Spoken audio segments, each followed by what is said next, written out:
म्रियमाणो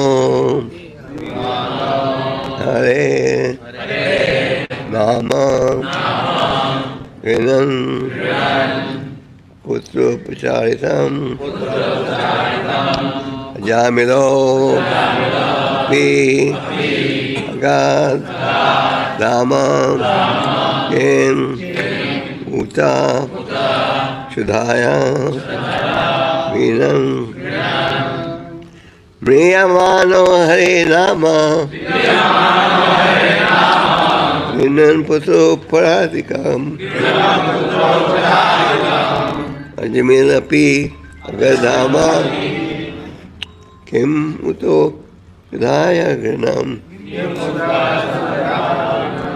म्रियमाणो हरे light चाहिए म्रियमाणो हरे नाम गृह्णन् पुत्रोपचारितं अजमेलोऽपि अगधाम किमुता शुद्धाय गृह्णम् म्रियमाणो हरे नाम गृह्णन् पुत्रोपचारितं अजमेलोऽपि अगधाम किमुता शुद्धाय गृह्णम्।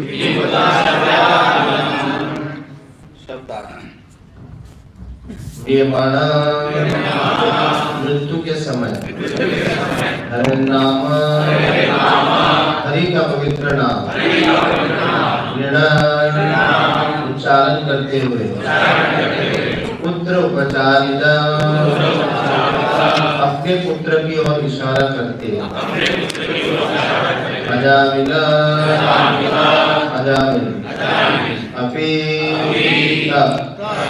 अगाध गया धाम आध्यात्मिक जगत किंपुत क्या कहा जा सकता है श्रद्धया श्रद्धा तथा प्रेम पूर्वक उच्चारण करते हुए अनुवाद तात्पर्य डिवाइन ग्रेस भक्तिवेदांत स्वामी श्री प्रभुपाद महाराज द्वारा श्री प्रभुपाद महाराज की अनुवाद। अजामिल ने मृत्यु के समय कष्ट भोगते हुए भगवान के पवित्र नाम का उच्चारण किया और यद्यपि उसका यह उच्चारण उसके पुत्र की ओर लक्षित था फिर भी वो भगवत धाम वापस गया। इसीलिए यदि कोई श्रद्धा पूर्वक तथा निरपराध भाव से भगवान नाम का उच्चारण करता है तो वो भगवान के पास लौटेगा। इसमें संदेह कहाँ है? तात्पर्य मृत्यु के समय मनुष्य निश्चित रूप से मोहग्रस्त हो जाता है क्योंकि उसके शारीरिक कार्य अव्यवस्थित हो जाते हैं। उस समय भले ही किसी ने अपने जीवन पर भगवान नाम का कीर्तन करने का अभ्यास किया हो किंतु वह स्पष्ट रूप से हरे कृष्ण मंत्र का उच्चारण न कर पाए। फिर भी ऐसे व्यक्ति को पवित्र नाम के कीर्तन का सारा लाभ मिलता है। इसीलिए जब तक शरीर स्वस्थ है क्यों न हम जोर जोर से तथा स्पष्ट रूप से भगवान नाम का कीर्तन करें। यदि कोई ऐसा करता है तो यह संभव है कि मृत्यु के समय भी वह प्रेम तथा श्रद्धा पूर्वक भगवान नाम का ठीक से कीर्तन कर सके। निष्कर्ष के रूप में जो व्यक्ति निरंतर भगवान नाम का कीर्तन करता है उसकी भगवत धाम वापसी बिना किसी संदेह के तो निश्चित है।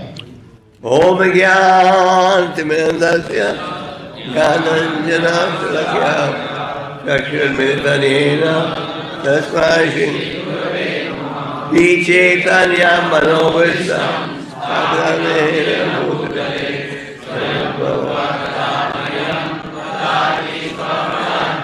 वंदेहं श्री गुरु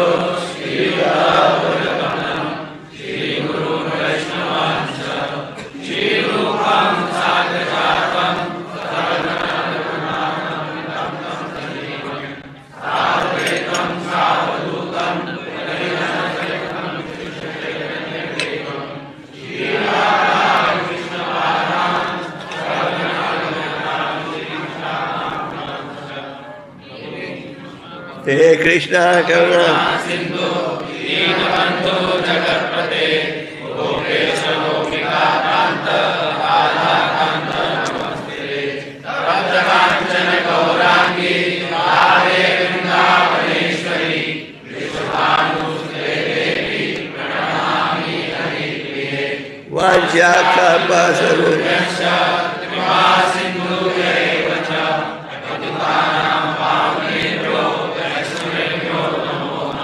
जय श्री कृष्ण चैतन्य प्रभु नित्यानंद श्री अद्वैत गदाधर श्रीवासादि गौर भक्तवृंद हरे कृष्णा कृष्णा कृष्णा हरे हरे हरे राम राम हरे हरे कृष्ण।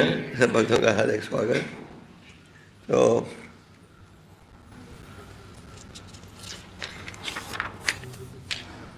ये श्लोक पढ़ा था कि प्राप्त होता है भगवतम के छठे स्कंद के दूसरे अध्याय। तो इस छठे स्कंद में आप क्या सुनते हो और पढ़ते हो? ज्ञानी नाम की शक्ति आप ये पढ़ते हो। इस प्रकार भगवान ने अभिभक्त की सुरक्षा की, वहाँ पढ़ते हरि नाम की महिमा। तो परीक्षित महाराज ने इस अध्याय के इस करके तो पहले श्लोकों में पूछा। परीक्षित महाराज ने कहा कि आप मुझे ऐसा ज्ञान दीजिए जिसके द्वारा मैं बहुत भौतिक आकर्षण से मुक्त हो सकूँ। जैसे आपको कोई बीमारी होती है, आपका क्या भाव रहता है? बुखार घट जाए।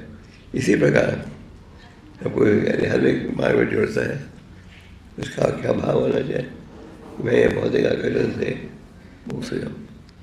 और इसका उपाय क्या है, इसका वर्णन में शास्त्र में।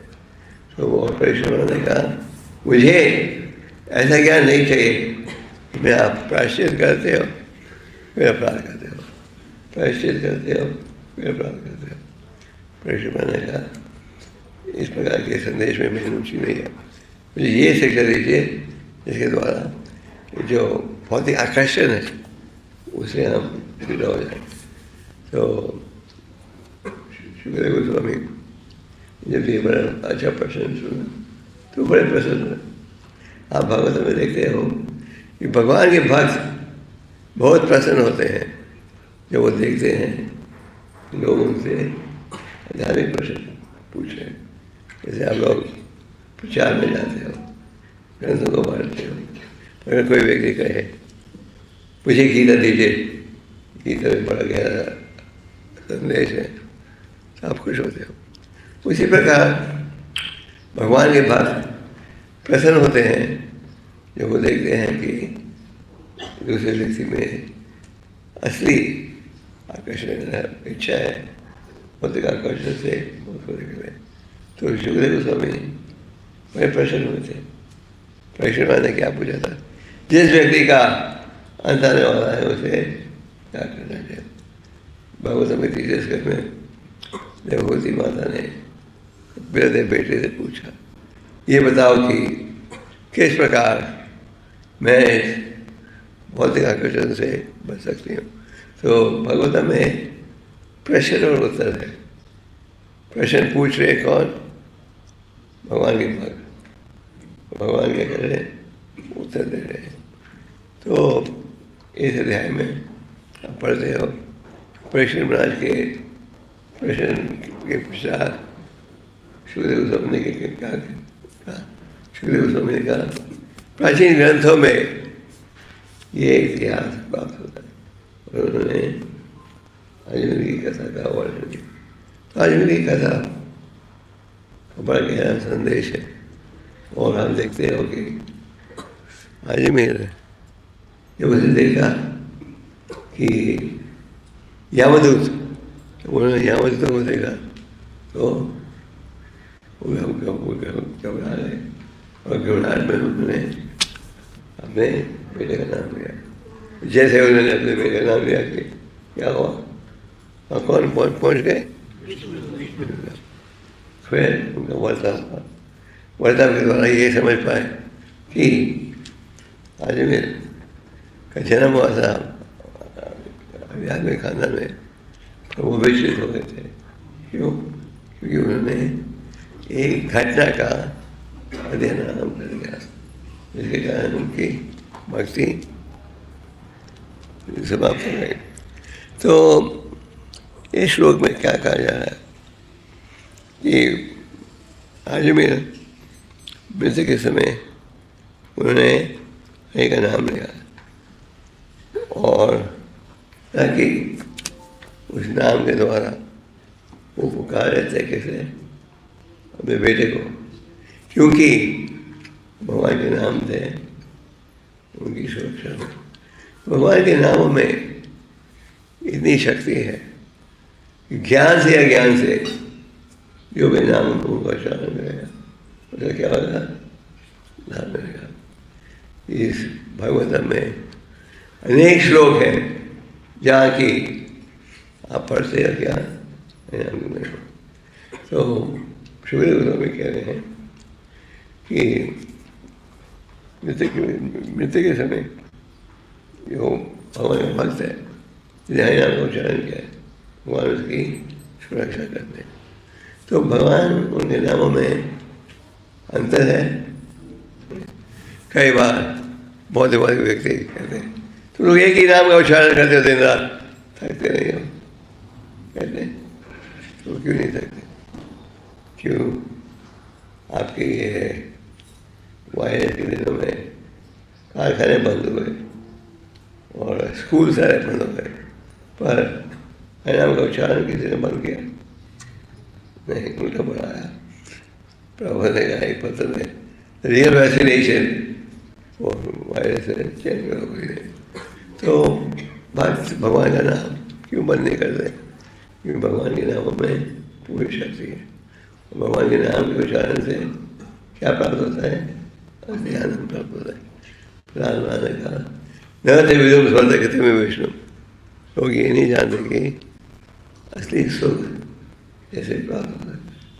यहाँ कहा जा रहा है कि सुखदेव गोस्वामी के द्वारा आजमीर जब देखा अब मेरे मृत्यु का समय आ गया है, जब उन्होंने देखा तो को घबरा गए उन्हें देखकर, और उन्होंने ये कहा कि भगवान के नामों का उच्चारण अपराधों से रहित कोई करेगा क्या प्राप्त होएगा? तो वो भगवान के नाम याद रहेगा। और इस विषय में कोई शंका नहीं, हमारे मन में कोई शंका नहीं होनी चाहिए कि भगवान के नाम में इस प्रकार की है। और हमें बिना शंका के ये विश्वास करना चाहिए कि भगवान के नाम चाहे आप अज्ञानता से लो या ज्ञान से, उसे क्या पहुँचेगा? लाभ पहुँचेगा।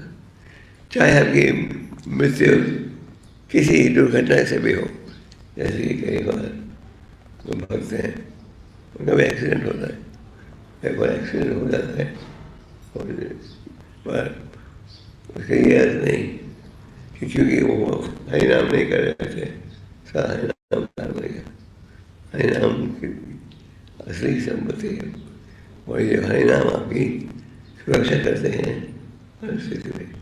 तो यहाँ कहा जा रहा है वी शुड ट्रस्ट, हमें विश्वास करना चाहिए कि भगवान के नामों में भी शक्ति है। अपने नामों से क्या है? अबे ये नॉट डिफरेंट फ्रॉम इट। तो यहाँ कहा जा रहा है सुखदेव गोस्वामी के द्वारा कि मृत्यु के समय चाहे व्यक्ति की चेतना किधर भी हो, अगर उसने नाम का उच्चारण अपराधों से रहित किया है तो बिना शंका के कहा जाएगा भगवान का नाम जाएगा। तो श्रद्धा से या श्रद्धा रहे जो व्यक्ति भगवान के नामों का उच्चारण करेगा क्या उसको लाभ मिलेगा। तो भगवान के नामों में पूरी शक्ति हो। अब आजमीर का चिंतन, आजमीर का पतन कैसे शुरू हुआ? कैसे शुरू?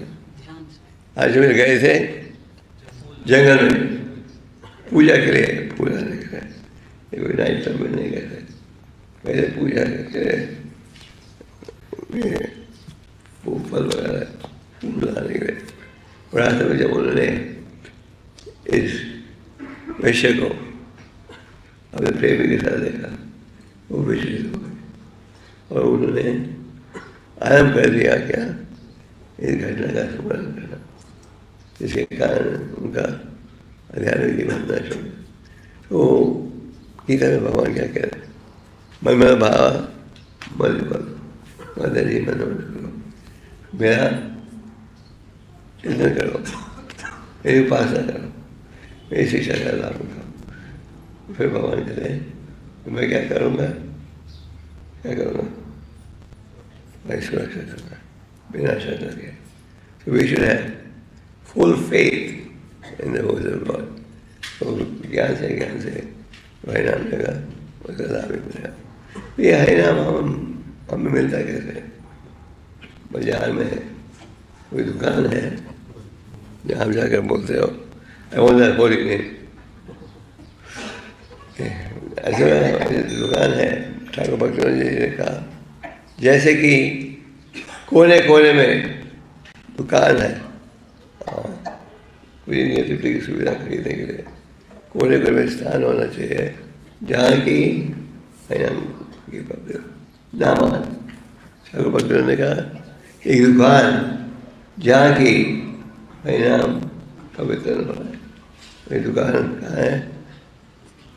आपके घरों में, जहाँ भी भक्त इकट्ठा होते हैं और क्या करते हैं, भगवान के नाम को उच्चारण। तो अगर हम अपराधों से रहे ध्यानपूर्वक भगवान के नाम लें, उसके द्वारा क्या होगा? उसके द्वारा आपके हृदय की मैला निकलती जाएगी। तो हमें क्या चिंतन करना चाहिए? भगवान के लीलाओं का, भगवान के उपदेश का, भगवान की शिक्षा का, भगवान के ध्येय का। अगर हमारा मन जुड़े रहेगा शुभ कार्य में, फिर वो बचेगा किससे? गलत कामों से। इसलिए भगवद गीता के अनेक श्लोक है जहाँ की भगवान इस विषय की चर्चा करें। तो पर भगवान की शिक्षा का पालन करना हमारा कर्तव्य। तो चिंतन आज मिल गया, कल विषय का चिंतन कर रहे थे और इसके कारण उसका आध्यात्मिक जीवन नष्ट हो गया। तो हमें बड़ी सावधानी से भक्ति की विधियों का पालन करना चाहिए। और अगर हम विधियों का पालन करें क्या लाभ होगा? क्या लाभ होगा? हम जीवन के लक्ष्य को प्राप्त कर रहे हो। तो मन द्वारा हमें क्या करना चाहिए? भगवान का चिंतन। आप शास्त्रों में अनेक मंत्र, अनेक लीलाओं के विषय में पढ़ते हो। चैतन्य महाप्रभु जब दक्षिण भारत की यात्रा कर रहे थे, दक्षिण भारत की यात्रा शुरू करने वाले थे, सर्वभौम भट्टाचार्य ने उन्हें संदेश दिया था क्या? जब आप दक्षिण भारत में जाओगे तो वहाँ आप मिलोगे एक राजपाल से जो कि बहुत उत्तम कोटि का भक्त है। तो महाप्रभु दक्षिण भारत में थे, उनका परिचय हुआ किससे? रामनंद रॉय से। रामनंद रॉय बौद्धिक दृष्टि से राजपाल थे तमिलनाडु के, पर हृदय में थे उत्तम कोटि के भक्त। और भगवान ने उनसे अनेक प्रश्न पूछे, जिनमें एक प्रश्न था कि हमें किस विषय का चिंतन करना चाहिए। अगर हमारा चिंतन हो आध्यात्मिक कार्य का, फिर आप इस जीवन में भक्ति के मार्ग में सफलता प्राप्त कर सकते हो। तो ये ज्ञान कि हरिनाम महत्वपूर्ण है, ये ज्ञान हमें भगवान का चिंतन करना चाहिए। ये कहाँ से प्राप्त होता है? कहाँ प्राप्त होता है? फिर ये प्राप्त होता है, एक प्राप्त होता है साधु संगत के द्वारा। चैतन्य महाप्रभु ने 5 महत्वपूर्ण विषयों की चर्चा की। वो पहला क्या था? साधु संग में, भक्तों के संग में रहना चाहिए। भक्तों के संग में रहोगे तो क्या? धार्मिक ज्ञान प्राप्त होगा। तो ये जो भक्तों की संगत के 2 साधन हैं। एक है भक्त भगवत, एक ग्रंथ भगवत। जैसे कि भक्तों ने मिलकर प्रयास करके 7,000 किताबें पढ़ा, तो वो किताबों को कोई पढ़ेगा तो उसके द्वारा क्या जीवन को सुधार सके। तो पहला आदेश क्या था? साधु संग। साधु संग के भी 3 भाग हैं। पहला है साधु संग जो कि आपसे उत्तम है। दूसरा है साधु संग जो कि आपके बराबर के हैं। और तीसरा किसका? उनकी संगत जो कि आपसे कम ज्ञान रखते हैं। जो जब आपकी संगत हो आपसे उत्तम भक्तों की, तो हमारी क्या इच्छा होनी चाहिए? उनसे हम दिव्य ज्ञान प्राप्त करें, जिसके पालन से जीवन के लक्ष्य को प्राप्त कर सकोगे। तो ये जब भगवतों ने लिखा है, जब आप अपने से उत्तम भक्तों की संगत में आते हो तो क्या फिर आपकी इच्छा होती है? ध्यान में प्रश्न पूछा जाए तो ये है, वो तो ध्रुव महाराज ने बहुत तपस्या उठाई थी और ध्रुव महाराज की तपस्या को देखकर परम भगवान अत्यंत प्रसन्न थे। तो भगवान ने ध्रुव से कहा, ध्रुवा मेरे कारण तुम्हें इतना कष्ट भोगना पड़ा था और मांगो में से क्या पड़ चाहिए? आज में बेनिडिक्शन नहीं हुआ। ध्रुव ने कहा, अगर आप मुझे कोई वर देना चाहते हो तो ऐसा वर दीजिए कि मैं हमेशा भक्तों के संग में रहूं। कैसा वर चाहिए? वो वर जिसके द्वारा हमेशा भक्तों के संग में रहोगे। और प्रहलाद महाराज ने भी, जैसा आप जानते हो, अनेक प्रकार की कठिनाइयों का सामना भी किया। उन्हें पहाड़ की चोटियों से फेंका था, सागर के ऊपर फेंका था, पर उनकी सुरक्षा भगवान की। राधे कृष्ण माने कृष्ण राधे। जिसको भगवान बचाना चाहे कोई नहीं मार सकता, जिसको मारना चाहे कोई नहीं बचा सकता। तो प्रहलाद महाराज से भगवान ने कहा, प्रहलाद मेरे कारण तुम्हें इतना कष्ट भोगना पड़ा था, मांगो में लिखा पड़ता है। प्रहलाद ने कहा, हे स्वामी, मैं आपसे व्यापार का ऐसा नहीं रहता। जो गुरु शिष्य बनाना है इस भावना के साथ कि उसके द्वारा इसको कोई आर्थिक लाभ प्राप्त होगा, तो वो व्यापार है। प्रहलाद ने कहा, पर अगर आप मुझे वर देना चाहते हो तो ऐसा वर दीजिए कि मेरे हृदय में किसी प्रकार का भौतिक आकर्षण नहीं हो। प्रहलाद ने कहा, अगर मुझे वर देना चाहते हो तो ऐसा वर दीजिए कि मेरे हृदय में बिल्कुल आर्थिक कार्य की इच्छा नहीं हो। ये है भक्त का भाग। तो जब आप आपसे उत्तम कोटि के भक्तों से मिलते हो तो हमारा भाव होना चाहिए हम क्या प्राप्त करें। तो दूसरा है उनकी संगत जो आपके बराबर है। और जब उनकी संगत मिलती है भक्त का क्या भाव होना चाहिए? मित्रता का भाव, कि हम एक दूसरे का सहयोग देंगे। किस लिए? भक्ति के मार्ग में। ये है भक्त का भाव। ये भौतिक समाज में मित्रता होती है क्यों? कि हम सोचते हैं जैसे हमको ये लाभ मिल जाएगा। कई बार लोग पूछते हैं तुम हरे कृष्ण के वहाँ जाते हो और जरूर कोई बिजनेस मिलता है। तो हम सोचते हैं कि भक्ति का व्यापार है। तो बराबर के भक्तों को मिले तो क्या भाव है, वैसे तो भाव। और जब आप आपसे कम विचार कम ज्ञान के व्यक्ति को मिलते हो तो क्या होगा, दया की भावना। और दया की भावना है क्यों, वैष्णव जो है बड़ा दुखी, वैष्णव को जो देखता है तो भौतिक संगत में आकर भौतिक कार्य में जुड़ा है, हृदय क्या होता है, दया की भावना। ऐसे जो ग्रंथों की सेवा कर रहे थे, क्यों, क्योंकि इसमें है दिव्य ज्ञान। तो साधु संग में रहोगे तो आप सुनोगे कि हरि नाम की महिमा, और साधु संग में रहोगे क्या सुनोगे, सर्वधर्माम परित्यज्य मामेकं शरणं व्रज, सब धर्म छोड़कर काम ईश्वर में।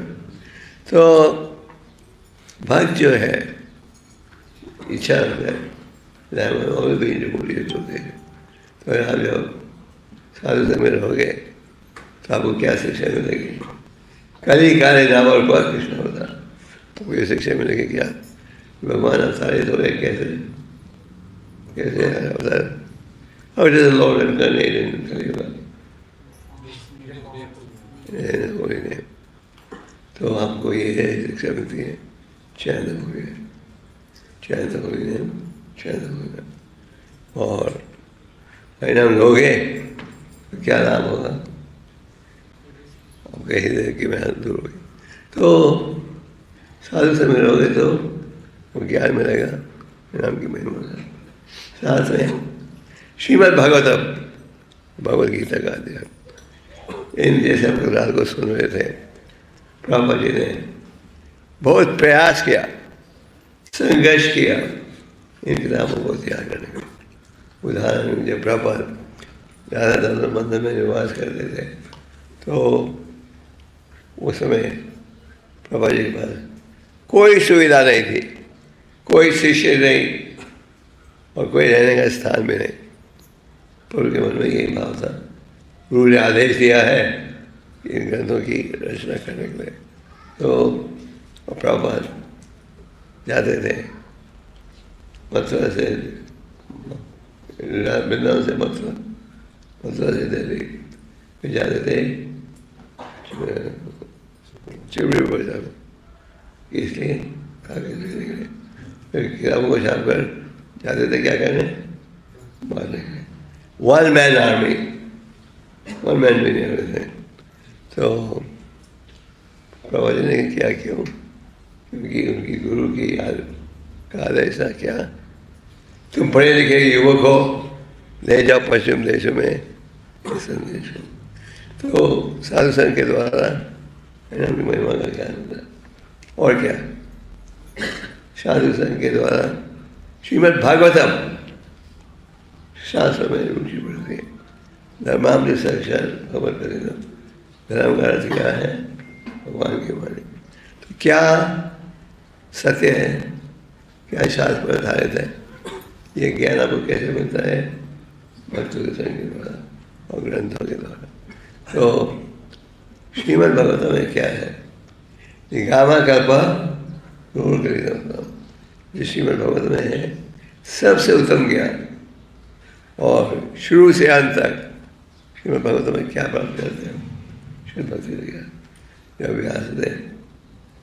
व्यासदेव ने सारे शास्त्रों का वर्णन किया, सार को प्रस्तुत किया वेदांत सूत्र में, पूरे जब भी लग रहा था मेरे रचना में कुछ कमी है, उनकी क्या इच्छा थी कि इसको दूर किया जाए, और ये थी उनकी इच्छा। तो जो भक्त है भागवतम का लाभ उठाता है, भागवतम है सबसे उत्तम ज्ञान। हम अज्ञानता में क्या सोचते हैं कि भौतिक कार्य के द्वारा संतुष्ट आएगी। श्रीमद् भागवत में आप पढ़ते हो सुबानी मुनि की कथा, अभी नाम सुना है, कितने भक्तों ने सुना है। तो सुबानी मुनि योगी थे, पर वैसे साधारण योगी नहीं, बहुत ही ऊंची कोटि के योगी। और वो जल के नीचे बैठकर भगवान का चिंतन कर रहे थे। जैसे सब में नहीं होती है, आप सब भी नहीं जानते। आप जहाज जो कि जहाँ की नीचे चल सकते, तो स्वामी मुनि उस स्थिति में रहकर क्या कर रहे थे, भगवान का चिंतन। फिर उन्होंने देखा 2 मछलियाँ वो भोग विलास में जुड़ी हैं, तो वो इतने आकर्षित हो गए, सोचने लगे ओह इसमें तो बड़ा आनंद है। उन्होंने अपना तपस्या छोड़कर पहुंच गए राजा के पास। राजा के पास पहुंचे तो सुबह ने कहा मैं चाहता हूँ कि अभी बेटी के साथ मेरा विवाह हो। उनकी 50 बेटियाँ थी, वो बेटे थे। तो सुबह मुनि के राजा था, उसके चेहरे को देखा, लंबे बाल, लंबे दांत, लंबे नाखून, बिल्कुल बदसूरत शरीर। तो राजा ने कहा मैं अपनी बेटियों को ऑर्डर नहीं कर सकता, फिर आप उनको डायरेक्टली मिलोगे, कोई आपको चुन रहे मेरे समझ नहीं है।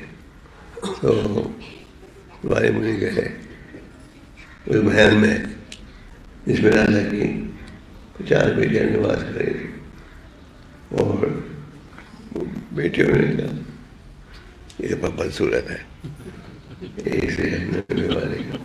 सब ने इनकार कर दिया, सब ने कहा हम इस रिश्ते में नहीं जुड़ सकते क्योंकि बदसूरत है, लंबे दांत।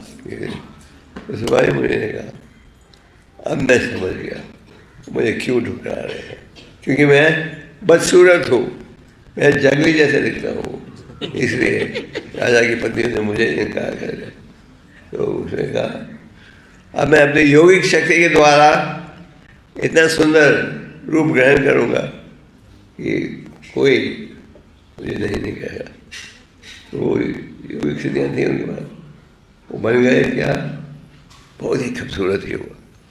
और साथ में योगिक शक्तियों के द्वारा उन्हें महल भी बना दिया है, और बेटे के लिए एक महल। तो जब हमारे मुनि फिर से लौटे 50 बहनों में झगड़ा हो गया।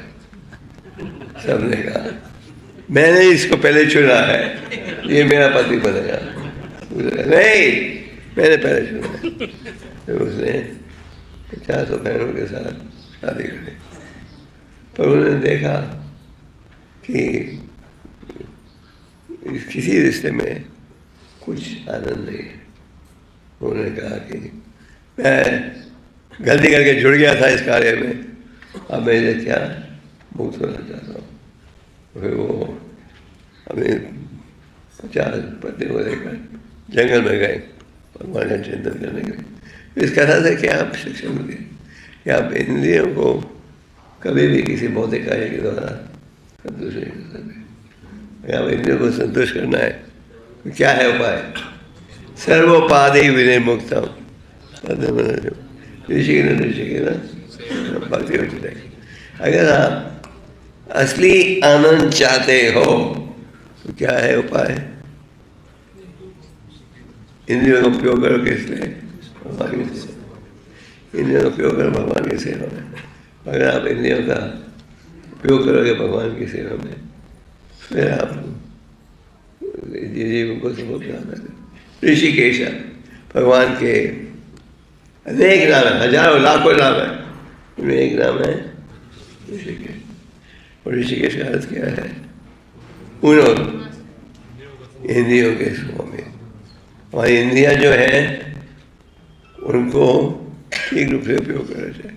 भगवान के अनेक नामों में एक नाम है ऋषिकेश, इंद्रियों के स्वामी। तो भगवान के भक्त इंद्रियों को वश में लाने का प्रयास करते हैं। अगर हम इंद्रियों को वश में नहीं ला सकते तो आध्यात्मिक जीवन बहुत ही कठिन हो जाएगा। इसके लिए शास्त्र में अनेक उदाहरण, जैसे आप अक्सर अमरीश महाराज का सुनते हो। अमरीश महाराज ने अपने उदाहरण से क्या बताया, उन्होंने ये बताया कि इंद्रियों का उपयोग करने से इसमें भगवान की सेवा में। ये है अवश्य, अगर हम इंद्रियों का ठीक रूप से उपयोग करेंगे तो इसके द्वारा आध्यात्मिक जीवन सरल हो जाएगा। तो भगवान क्या कहते हैं? अर्जुन ने पूछा क्या कारण है कि जानते हुए भी हम गलत कार्य में जुड़ जाते हैं? और उत्तर में भगवान क्या कहा? काम ऐसे, क्रोध ऐसे, ये काम वासना के कारण हम इनका दुरुपयोग करते हैं। और ये जो इंद्रियां हैं उनको चाहे आप कितने भी प्रयास कर लो, आप संतुष्ट कर सकते हो? तो what is a बुद्धिमान व्यक्ति हो? What is a learned sage हो? He says, why should I waste my valuable time? Why should I waste my valuable human life? Let me use it just a little.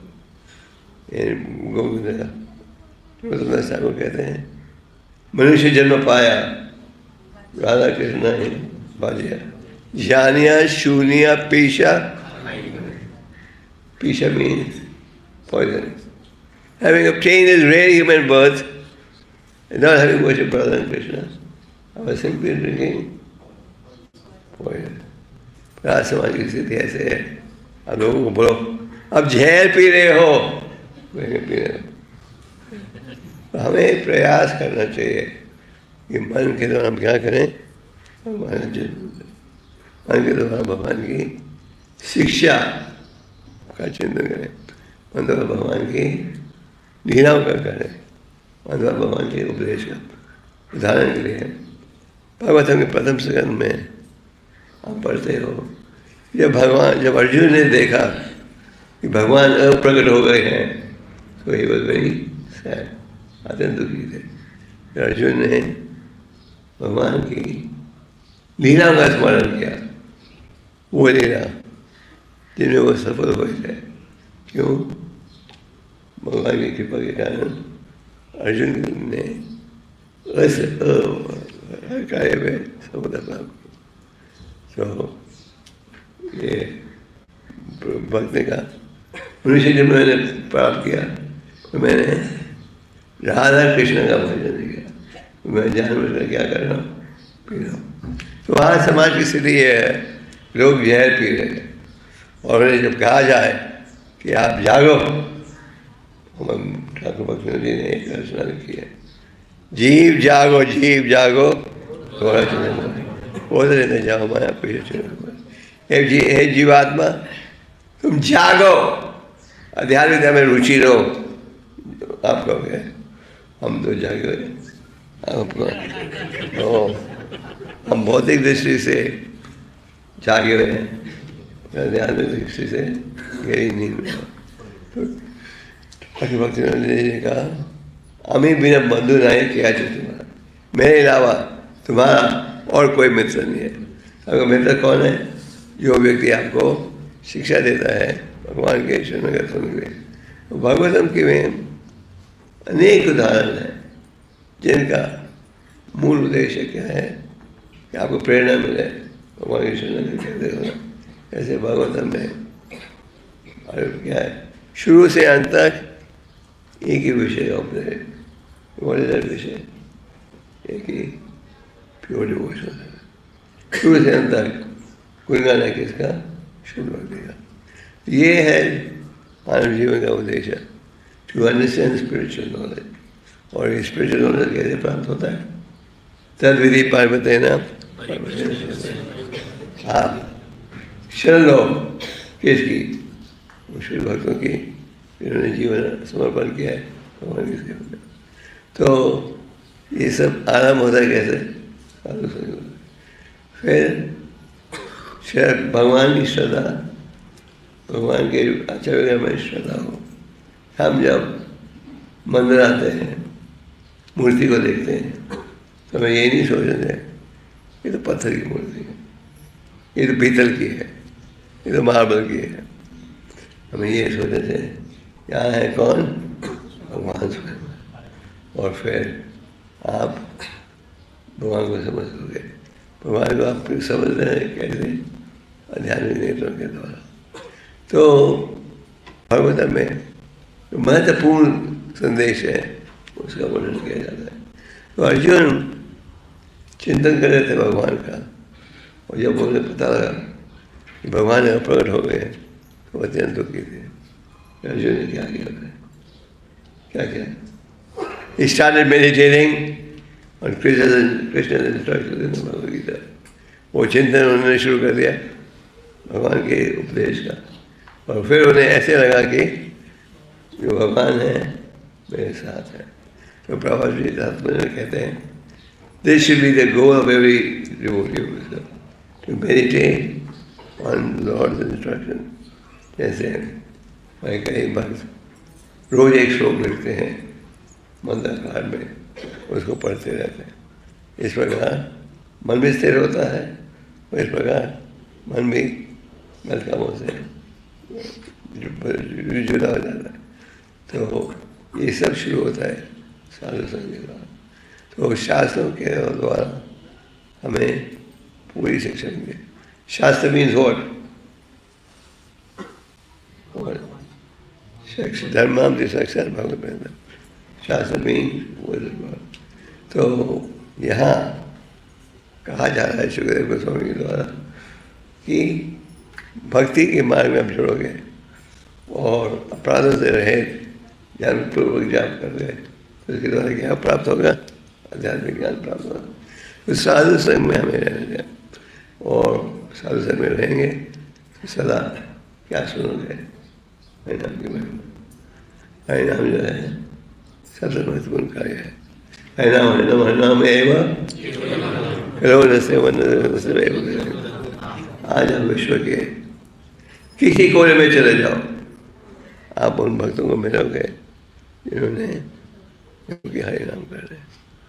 ये नहीं कि हम सोचें ये कोई विदेशी मंत्र, हरि नाम मंत्र है पूरे मानव समाज में।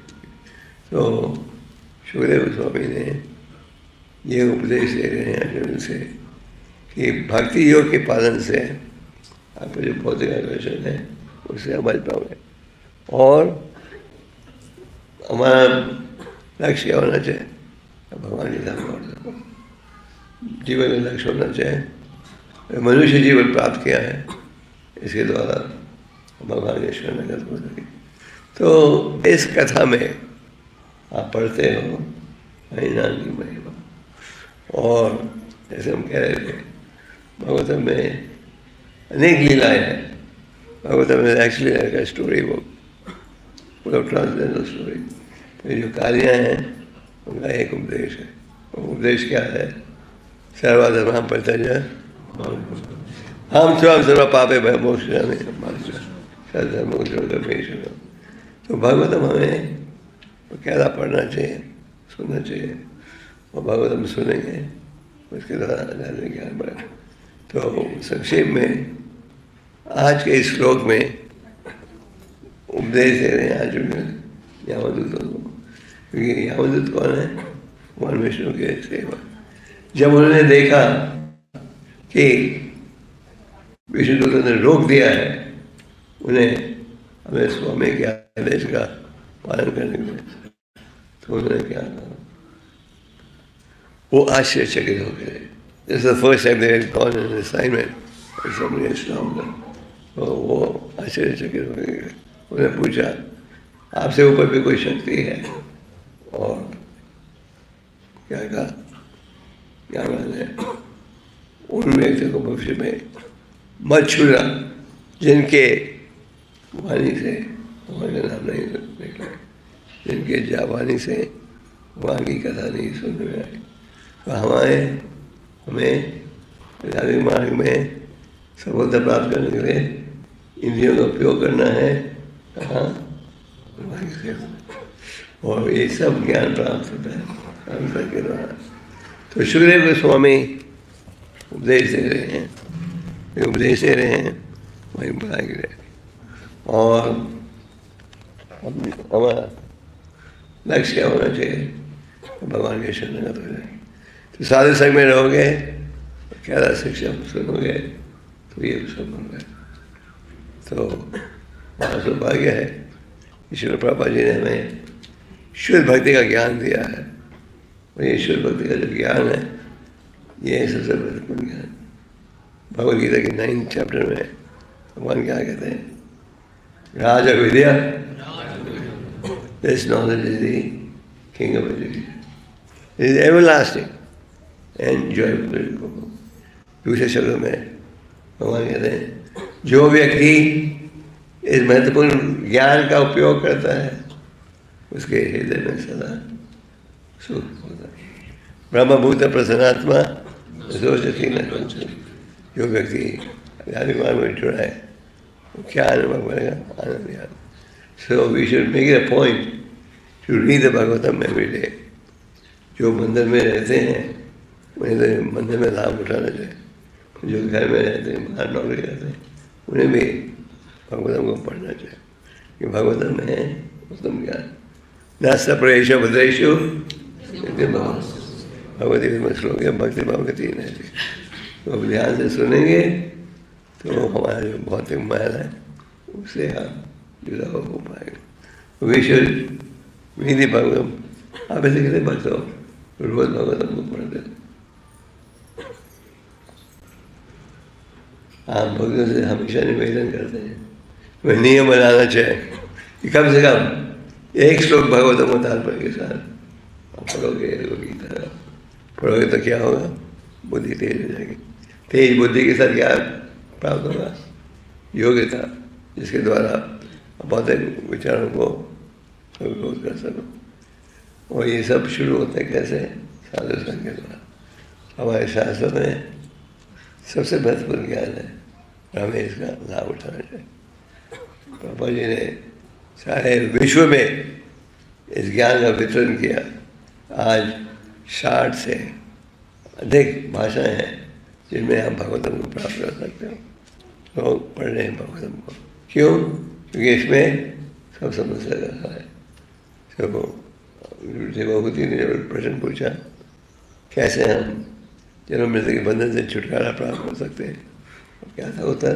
भक्ति योगी द्वारा। This knowledge is applicable to everyone. This knowledge is for entire humanity. So we should take it with determination. Read it and reread it. हमारे इसका में कई भक्त हैं जिन्होंने कृष्ण को 90 टाइम से ज़्यादा पढ़ा, जिन्होंने श्रीमद् भागवतम को 25-30 बार पढ़ लिया। के माध्यम में जो हरे कृष्ण।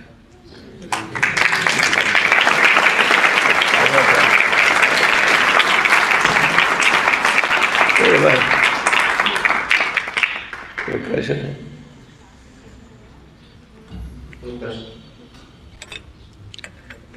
यस। हरे कृष्णा। हरे कृष्णा गुरु महाराज, जैसे आपने बताया शुद्ध भक्ति के बारे में आपने बताया कि हमें निरंतर भगवान का चिंतन और स्मरण करना चाहिए, साधु संग करना चाहिए। जैसे हम देखते हैं कि हम अपने जीवन में कभी कभी ऐसी स्थिति आ जाती है कि किसी कारणवश हमारा मन दुखी हो जाता है या हम फ्रस्ट्रेशन में चले जाते हैं या हमें दुख होता है, परेशानी आ जाती है, तो उस वक्त हमारा जो मन है वो विचलित होने लगता है। तो कैसे हम उसको क्रॉस करके भगवान की सेवा में हमेशा अपने मन को लगाने का प्रयास करते हैं? हमारी सबसे बड़ी समस्या ये है हम सोचते हैं दुनिया को कष्ट आए पर हमें नहीं आए। हम सोचते हैं कि हम भक्त बन गए हैं, हमें किसी पर कष्ट नहीं आना चाहिए। आप सब देखते हो कई बार भक्त पूछ रहे, हमने दीक्षा ले ली, ब्राह्मण बन गए, हमें ये घटना ये समस्या की कोई। हम भूल जाते हैं कि हम सबका इतिहास है कर्मों का, और उसके अनुसार सुख दुख आपको अनुभव करना पड़ता है। और अगर आप कष्ट को भुगत रहे हो एक रूप से, वो अच्छा है। आप अपना कर्जा चुका रहे हो, जैसे आपको बैंक का कर्जा दे रहे हैं 1 लाख का, तो आप 50,000 दे रहे हो, आपके पास 50,000 कम हो गए, पर साथ में अपना कर्जा भी कम हो गया। जब हम कष्ट का अनुभव करते हैं, इच्छा तो किसकी नहीं है, मजबूरन वो करना पड़ता है। आत्मा ने कहा, हे मूर्ख व्यक्ति, भगवान की सेवा करो, तुम चाहे कितना भी प्रयास कर लो, एक बूंद ज़्यादा आपको सुख नहीं मिलेगा आपके कोटे से। तो हमें क्या करना चाहिए? हमें ये उम्मीद नहीं रखनी चाहिए अब हम भक्ति के मार्ग में आए हैं कोई कष्ट नहीं भोगना पड़े। जब कष्ट आए भक्त क्या कहते हैं, हे भगवान हमें कष्टों को बढ़ाओ, क्योंकि जितना अधिक मैं शरणागत होती हूँ उतनी जल्दी मुझे क्या प्राप्त होगा? उन्होंने के बंधन से छुटकारा प्राप्त होगा। तो हमें विचलित नहीं होना चाहिए। We should not get disturbed if we are experiencing some distress. पर क्योंकि हम सोचते हैं मुझे कोई कष्ट नहीं आना चाहिए, कोई कठिनाई नहीं, जब आता है हम विचलित हो जाते हैं। Right? Yes. Hare Krishna Maharaj, online question from Pranay Chaudhary. जैसे आपने कहा कि अजामिल का सिर्फ एक दृश्य देखने से पतन हो गया, लेकिन आजकल तो हम कहीं भी बाहर चले जाएं, ऐसे दृश्य न चाहते हुए भी देखते दिखाते, तो हम इससे कैसे बच सकते हैं? कैसे बच सकते हैं? क्या क्वेश्चन है कि जैसा आपने कहा कि अजामिल का सिर्फ एक दृश्य देखने से पतन हो गया, लेकिन आजकल तो हम कहीं भी बाहर चले जाएं, ऐसे दृश्य न चाहते हुए भी देखते हैं, तो हम इससे कैसे बचें? कैसे बचे? अच्छा प्रश्न है। माया हर जगह बड़े सुंदर रूप से प्रस्तुत है। अभी उदाहरण के लिए स्मार्टफोन जो है, सबके पास स्मार्टफोन है। किसी के पास, हमने भी पढ़ा स्मार्टफोन। तो ये स्मार्टफोन जो है आपका शत्रु भी है, आपका मित्र भी है। अगर तो आप इस स्मार्टफोन में प्रभु जी की किताबों को बिठाते हो और पिक्चर्स को, देन इट्स अ बेनिडिक्शन। पर हम अक्सर लोग स्मार्टफोन को यूज़ करते हैं गंदे कामों के लिए। अगर हम उसमें फोटोग्राफी और गंदी चीज़ों को देखते हैं तो उसका दुरुपयोग हो रहा है। So we should learn how to use everything in service of the Lord. What did Rupa Goswami say? Use the Varagya. Real renunciation.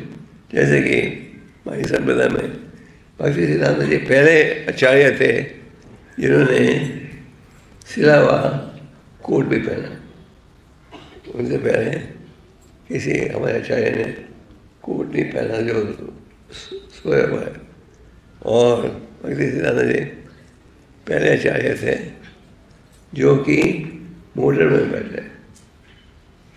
उससे पहले कोई आचार्य मोटर में भी नहीं बैठे थे। अंदाजा लगाओ, अगर ये नियम होता मोटर में नहीं बैठ सकते, हवाई जहाज में नहीं बैठ सकते, तो ये कृष्ण भक्ति सब जगह फैलती नहीं। So we should learn to serve the Lord through our senses. Any more questions? हरे कृष्ण महाराज। यहाँ पे महाराज Yeah. इधर इधर इधर बहुत बहुत धन्यवाद अच्छा प्रवचन के लिए। मेरा प्रश्न था कि कभी कभी भक्ति करते समय भी मतलब पुराने वासनाओं फिर आ जाते हैं, जैसे जामिन, तो उसी समय कैसे डील करें उससे? हमें हमेशा सावधान रहना चाहिए कि माया हमें नहीं छुए। एक बार इंग्लैंड में प्रभु जी दीदी का स्वागत करने के बाद कोई प्रार्थना का उच्चारण कर रहे थे, तो भक्त ने प्रभुपाद से पूछा, What were you praying, Prabhupada? Prabhupada said, I was praying to Krishna that I may never fall in Maya. तो भगवान के जो भक्त है वो ये नहीं सोचते अब हम ब्राह्मण बन गए, सन्यासी बन गए, माया बिल्कुल नहीं छुएगी, हम कर सकते हैं। हमें हमेशा सावधान रहना चाहिए, फिर आप भक्ति के मार्ग में सफलता प्राप्त कर सकते हैं। You have to be attentive all the time. So हम ये नहीं सोच सकते हम एडवांस वैष्णव हैं, हमें माया नहीं छुएगी। जो भक्त है वो हर सिचुएशन में सावधान रहता है। If I'm not careful, then I will also be swept away by the illusory energy. If we are strict in following the spiritual sense, that is very good. Or person?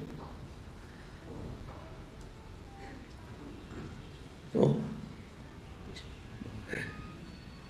हरे कृष्णा प्रभु जी।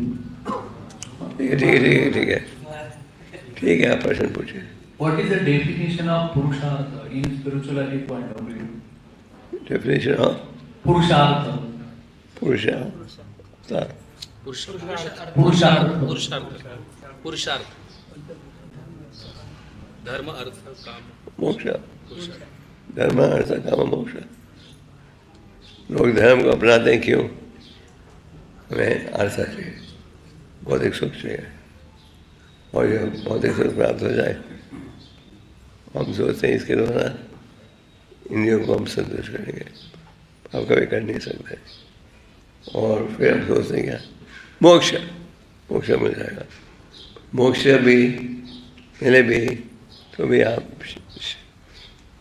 संतुष्ट नहीं रह सकते। तो इसलिए कहा जाता है धर्म अर्थ काम मोक्ष केवल हमारा भाव नहीं होना चाहिए, भाव होना चाहिए सर्वधर्म परित्यज्य, भगवान के शरणगत होना, तन मन इंद्रियों के साथ। भगवान ने इंद्रियां दी है, इनका हमें क्या करना चाहिए? वो करना चाहिए। हमारी ये रुचि नहीं होनी चाहिए कि हमें मोक्ष चाहिए। मोक्ष की इच्छा रख सकते हो तो उसके द्वारा आप असल भगवत प्रेम प्राप्त नहीं होगा। इसके लिए चैतन्य चतुर्विध में कृष्ण भक्त निष्काम अतएव मुक्ति मुक्ति सिद्धि कामी। कृष्ण जब तक आप निष्काम भाव से भक्ति योग में नहीं जुड़ो आप ऐसी संतुष्टि प्राप्त नहीं करोगे। So anymore?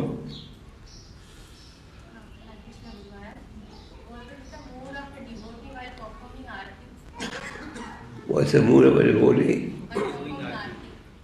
When you're performing arati, you should believe here is God present in this archa vigraha form. आपको ये नहीं सोचना कि पत्थर की मूर्ति है, ये छोटी मूर्ति है, इसमें भगवान नहीं। जैसे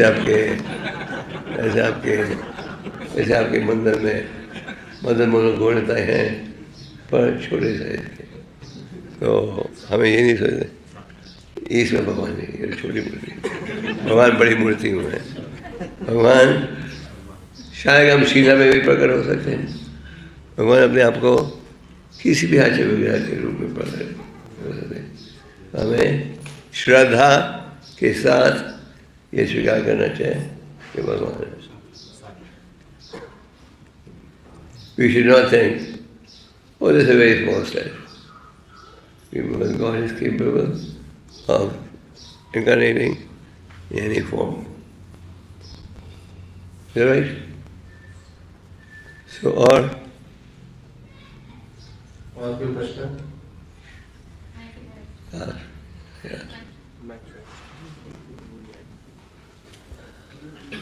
yeah. Okay. Yeah. मेरा प्रश्न ये है कि जैसे हम इधर सुबह 8 बजे 4 से 8 बजे तक जाते हैं भक्तिमय जीवन में करते हैं। जैसे ऑफिस में जाते हैं तो हमारा जो पैसा है काम है ट्रांसपोर्ट का है, वहाँ बिना गाड़ियों के काम नहीं होता है। ड्राइवर से अगर हम प्यार से बात करते हैं तो उनके सेठ पागल हो जाए। हमेशा हमारा जो काम है मतलब है कि गालियाँ देकर काम करोगे तो कहेंगे सेठ ठीक है।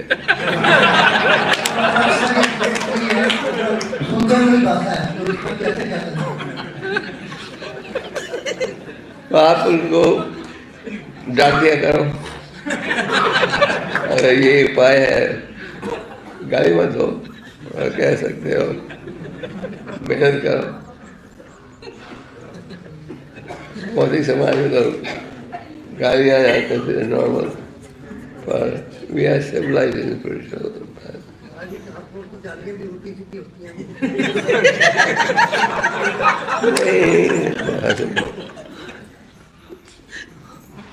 असल में जो अनुकूल है वो करो, जो प्रतिकूल है उसे त्याग करो।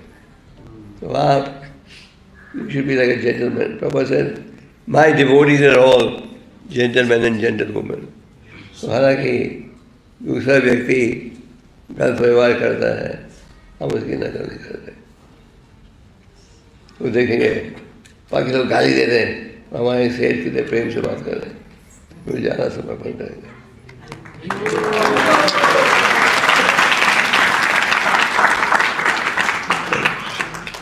ओके, प्रचार करने के लिए हरे कृष्णा हरे कृष्णा। प्रचार करने के लिए ऑनलाइन प्रोग्राम से ज्यादा कृपा मिलती है कि ऑफलाइन से?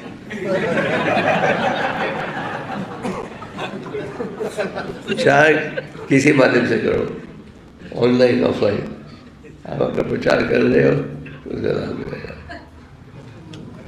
ऑनलाइन भी ऑफलाइन भी, जैसे भी कर सकते हो करो, पर करो।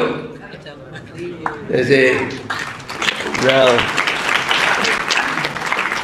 अब ऑनलाइन प्रचार इतना बढ़ गया है, अब समस्या ये है इतने प्रोग्राम आ रहे हैं, हम किसको सुने? बस ऐसा पूछते हैं, who should we listen to? Because through online preaching, many people do it. तो किसी भी माध्यम से प्रचार करो, पर प्रचार करो। यदि आपको भूख लगी है तो प्रसाद है, चाहे किसी भक्त ने बनाया हो। नो प्रॉब्लम, आप बोलिए।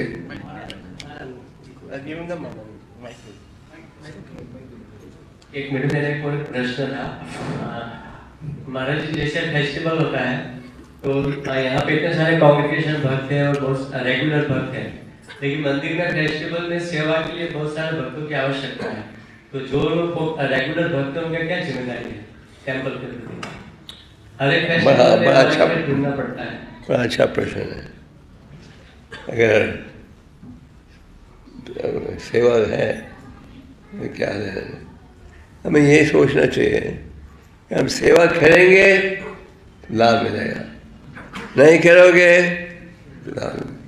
प्रभुपाद ने कहा, विषय हरे कृष्ण महामंत्र, व्हाट आर वी डूइंग? हम भगवान से प्रार्थना कर रहे हैं क्या? हे भगवान मुझे सेवा दीजिए। हरे कृष्ण मंत्र चैंटिंग का अर्थ क्या है? हम भगवान से प्रार्थना कर रहे हैं, हमें क्या दो? सेवा। जब सेवा आती है हम बीमार हो जाते हैं। जब प्रसाद का समय आता है तो फिर से तंदुरुस्त हो जाते हैं। तो सेवा करोगे तो आपका लाभ है, सेवा से बचोगे तो ये आपका दुर्भाग्य है। आखिर हम महामंत्र में के द्वारा क्या करें? भगवान से प्रार्थना करें, please engage me in devotional service. तो चाहे आपको तुझ सेवा भी, मैंने इसका वर्णन किया था, चाहे तुझ सेवा हो, झाड़ू मारना। कई बार लोग हम झाड़ू, हम इस घर में भंगी बनने के लिए थोड़ी आए थे, झाड़ू क्यों मारे? हमें तो खुश होना चाहिए। आपको तुझ सेवा मिले तो ज़्यादा उत्साह से कीजिए। असल में हम सोचते हैं हमको तो बॉस की, हमें तो हुक्म चलाना है। हम भक्ति के जीवन में दास बनने से ज़्यादा लाभ है। और अगर हम नहीं, वो तो बॉस साहब का काम कर रहे हैं, उसमें नुकसान है। जितनी विनम्रता रखोगे उतनी ज़्यादा भगवान की कृपा प्राप्त होगी। We want mercy of the Lord, we have to practice humility. If you're proud, arrogant, who is shouting, then you don't need to be picture. Okay. हरे कृष्णा प्रभु जी। हरे कृष्ण महाराज जी, आपके चरणों में कोटि कोटि बार नमन। और क्वेश्चन है? हाँ महाराज जी, अभी ध्यान आया, जैसे मोबाइल के यूज के लिए बोले तो एक बार स्मरण में आया प्रभु जी की, जैसे भागवत में पढ़ते हैं हम तो 2-3 पेज, कभी 2 पेज, कभी 3 पेज डाल देते हैं स्टेटस, तो प्रभु जी जितने भी मतलब भक्तगण जैसे हैं जिनके हृदय में भगवान के प्रति प्रेम है, तो रोज प्रभु जी देखते हैं मतलब 25-30 पर्सन्स रोज पढ़ते हैं उनको, तो अपने हृदय में मतलब इतने अच्छे प्रभाव आते हैं कि देखिए स्टेटस भी पढ़ते हैं। तो ये मोबाइल का बहुत ही अच्छा यूज है प्रभु जी, जैसे हम स्टेटस में डालें। मैं क्या कह रहा था, ये कह रहा था मोबाइल का दुरुपयोग भी हो सकता है, दुरुपयोग भी। अगर भागवतम बिठा रहे हो, ये पिक्चर रख रहे हो, and that is correct utilization. आप गलत तस्वीरें रख रहे हो, तो दैट इज मिसयूज। यही माइक्रोफोन का प्रॉपर उदाहरण दे देते हैं। एक माइक्रोफोन का आप इस्तेमाल कर रहे हो भगवान की सेवा में, वो ठीक है। अब ये इस्तेमाल कर रहे हो गलत संदेश भेजने में, तो दैट इज मिसयूज। हरे कृष्ण प्रभु जी। मेरा एक बहुत दिनों से मेरे दिल में था कि ये सवाल करूं कहीं से। हम जब ट्रांसलेशन पढ़ते हैं इंग्लिश में, तो कहीं हिंदू धर्म, कहीं सनातन धर्म, और कहीं हिंदू रिलीजन और सनातन धर्म ये आता है। बाकी धर्मों में रिलीजन शब्द का इस्तेमाल होता है, कारण कि वो रिलीजन किसी ने स्थापित किए हैं। कोई भी रिलीजन हो, उसको स्थापित किया है, रिलीजन है। तो क्या हम हिंदू धर्म को हिंदू रिलीजन बोल सकते हैं? क्योंकि हिंदू धर्म का कोई संस्थापक नहीं है। पहली बात तो हिंदू धर्म ही नहीं है, धर्म तो सनातन है। फिर भी हम ट्रांसलेशन में Hindu religion, Hindu religion, Hindu religion, Hindu religion ऐसा बोलते जाते हैं। देखा जाए तो हिंदू तो एक संस्कृति है, इसे रिलीजन में कैसे लोग ट्रांसफर करके रिलीजन करते हैं? यहाँ तो कोई अपना धर्म न बताया तो यही लगेगा ये हिंदू है, चाहे किसी भी फेथ को मानता हो। तो ये एक ऐसी पड़ी हुई है, सनातन धर्म का इस्तेमाल करें या हिंदू धर्म का इस्तेमाल करें? पापा जी कहते थे सनातन धर्म, eternal duty of the living entity. ये हिंदू धर्म कई बार भाषा में बोलते हैं हम, ये बताने के लिए कि ये ईसाई नहीं है, इस्लाम नहीं है, ये है इटर्नल ड्यूटी। हिंदू धर्म के द्वारा लोग समझ लेते हैं इसमें सनातन धर्म। लोगों को समझाने के लिए कई बार हम कह देते हैं हिंदू धर्म, पर वास्तविकता क्या है कि ये है सनातन धर्म, eternal duty for the living entity. This is the last question. Yes, Maharaj. Hare Krishna Maharaj.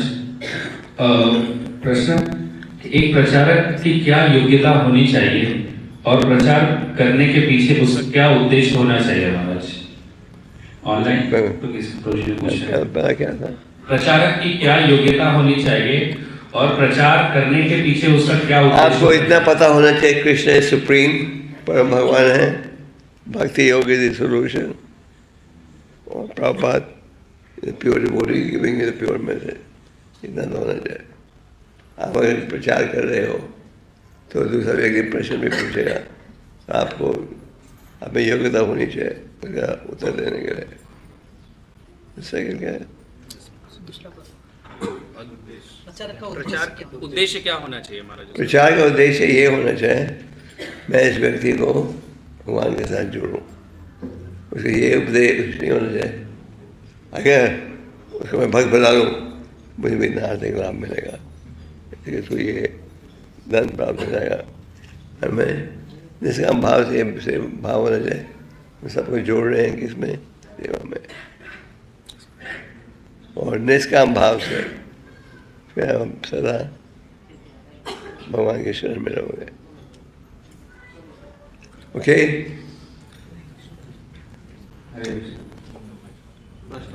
You have a question? It's pretty late. ठीक है। आचार और प्रचार, कोई व्यक्ति आचार करते हैं, प्रचार नहीं करते हैं, कोई प्रचार करता है आचरण नहीं करता है, तो दोनों में क्या भेद होता है? सनातन गोस्वामी रोज जगन्नाथपुर में जाते थे हरिदास ठाकुर की कुटिया में, उस सनातन गोस्वामी ने कहा कईयों का आचार है पर प्रचार नहीं, कहीं में प्रचार है पर आचार नहीं। यहाँ पे दोनों ही गुण उसी मात्रा में है। तो कईयों का आचार है, वो अच्छी साधना रखते हैं, जाप करते हैं वगैरह, पर प्रचार में कोई रुचि नहीं है। वो कई हैं प्रचार करेंगे और साधना वगैरह कमज़ोर रखेंगे, आचार कमज़ोर। तो सनातन गोस्वामी ने कहा आप पे दोनों ही गुण हैं, आचार भी और तो इसलिए आप सारे विश्व की प्रजा को अपने शरणगत कर सकते हो। तो प्रॉपर से प्रैक्टिस व्हाट यू प्रीच, आचार एंड प्रचार both are necessary. Okay, Hare Krishna, can I ask one question? Okay. महाराज, आपने इस लेक्चर में डिवोटी एसोसिएशन के ऊपर आपने काफ़ी इंस्पिरेशन दिया। कभी कभी हम लोग बहुत स्लगिश होते हैं एसोसिएशन का प्रॉपर बेनिफिट लेने के लिए और अच्छे रिलेशन डेवलप नहीं कर पाते, उसका पूरा फायदा नहीं उठा पाते। तो इसके लिए आप कुछ बता सकते हैं कि कैसे हम डिवोटीज के एसोसिएशन का अच्छे तरीके से फायदा उठाने के लिए हमेशा प्रेरित करें और अच्छे तरीके से कर पाएँ? आपका मतलब है कैसे? स्लो होते हैं कभी कभी, उतना अच्छा फायदा ले नहीं पाते हैं, तो उसके लिए हमको क्या करना चाहिए? फायदा नहीं, फायदा किस विषय में? साधु संघ महाराज। आपने जैसे 3 तरह के डिवोटीज के साथ में 3 तरह की चीज़ों के बारे में बताया, सीनियर से फायदा लेना है, इक्वल के साथ में फ्रेंडशिप होना चाहिए, हेल्प का एटीट्यूड होना चाहिए, जो हमसे ज्ञान में अच्छे नहीं हो वो ज्ञान में मदद करने का होना चाहिए। लेकिन जैसे कभी कभी मुझे ऐसा पर्सनली लगता है कि कुछ डिवोटीज होते हैं बहुत पास होते हैं, बहुत अच्छे तरीके से उसका बेनिफिट लेते हैं, अच्छे रिलेशनशिप डेवलप कर पाते हैं। कुछ लोग कभी कभी स्लो होते हैं वो रिलेशनशिप डेवलप करने में, तो इसके लिए जानना चाहता हूँ। तो हमें इसका ईश्वर के आधार पर व्यवहार करना चाहिए। आप अपने से ज़्यादा उत्तम भक्तों को मिलते हो तो सेवा करो, प्रणाम करो और शिक्षा की कृपा मांगो। और अगर आपको लगता है कि अगर हम इसे कोई पूछेंगे वो जा जाएंगे मैं किधर बेवकूफ़ हूँ, तो हम बाहर जाते भी, पर हमें खुले रूप से पूछना चाहिए। तो भगवान ने क्या कहा? सिद्धार्थी 6 प्रकार के संबंध होने चाहिए भक्तों में। And one is what? You really your mind to those who are more advanced. Second is what? Take instructions from them. आप डॉक्टर साहब के पास जाते हो, एक्सरे निकालते हो, डॉक्टर दवाई देता है, तो आप कहते हो नहीं ये नहीं चाहिए। तो जब आप उत्तम भक्तों को मिलो तो उनसे प्रश्न पूछो और जो उत्तर दिया है उसका लाभ उठाओ। ओके, नमस्ते, थैंक यू।